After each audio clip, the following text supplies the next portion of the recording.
Torstai-iltaa täältä Sierravuoren radalta.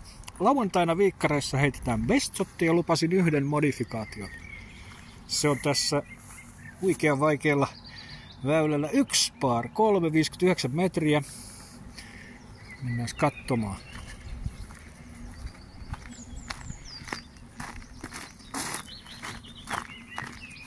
Musta rastaslaulu. No niin. Ehkä tarkkasilmäisimmät jo huomaavatkin. Siellä on saari.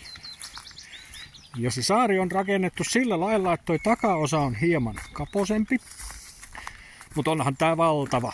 Kyllä tää nyt bestshotissa jommankumman pitää osua.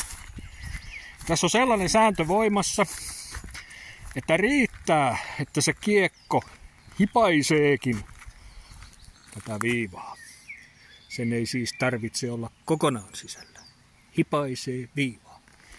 Jos onnettomat tumpelot ette osu saareen, te siirrytte tähän. Tästä olisi 10,2 metriä. Ja siellä on pieni pudotus takana. Tästä sit voi vielä seipata paari. Eli tästä rankun kautta jatketaan.